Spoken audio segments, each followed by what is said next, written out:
Hi, this is Ted Britschgi, Director of Instruction here at the Jack Nicklaus Academy of Golf here in Orlando, Florida. And today what I want to talk to you about is the role of the shoulders in the golf swing. And so first off, you'll see, if you look at the good players in the PGA Tour and LPGA Tour, you'll see different looking swings, and these different looking swings are producing efficient movement. But there are some things that do make swings much more efficient. But we'll also talk about variations as well, which are obviously efficient. So the way that the shoulders work in the golf swing is that the shoulders have to rotate 90 degrees in a good golf swing, an efficient golf swing, 90 degrees to the spine. So if my spine angle, for example, is say for 38 degrees right here, my shoulders have to rotate, if this is my shoulder line, they have to rotate 90 degrees to that angle, okay?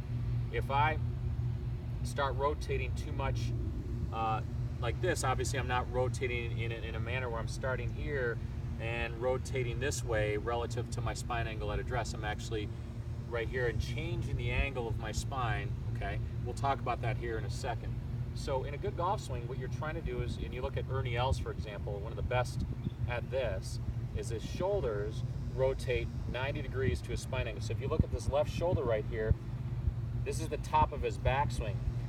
This left shoulder at this point, okay, here in the backswing, if his shoulders rotate 90 degrees, his right shoulder almost meets that same spot, okay? And you'll see that with good players, really good ball strikers, their shoulders will rotate 90 degrees, okay? So the way to kind of practice that is you can put a club in the ground as your target line, and you can take a club like this and put it across your shoulders, and you can actually, if the club is your target line, you can actually get your shoulders to move in such a manner that they're pointed towards the target line or towards the ball. If your tendency is to get too flat, you can point it a little bit steeper, okay? My preference is to get those shoulders a little bit steeper in the backswing, okay? And because most amateurs have a tendency to get a little too flat. Now for the variations, there are tour players like a Kenny Perry on tour. There's many other tour players that do this, where they start out at address and they'll get flat. They'll start out at address, kind of higher, okay, a little taller, but they'll go to a flat shoulder turn position like this, flat backstroke position. And what's really effective with this, obviously, is not to go from here to here, okay? So I'm once again, this would be 90 degrees, but when you see with some of these good players, if they go flat, then the right shoulder will actually move downward. So if you are going high and flat, the best, most effective way from this standpoint is, and it's a compensation, but it works very well, is for the right shoulder to go downward, down plane, okay?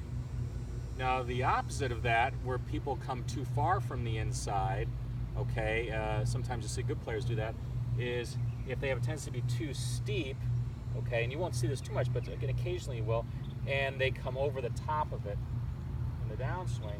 So, in this case, you get them more towards, moving the shoulders, more 90 degrees to the spine.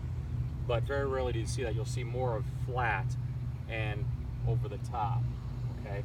So you want, if you're that type of golfer and your shoulders are working in this way and you're having problems, you want to feel like the right shoulder moves downward. If you have any questions, please don't hesitate to give me a call or to make a comment on the Facebook page. Thanks so much.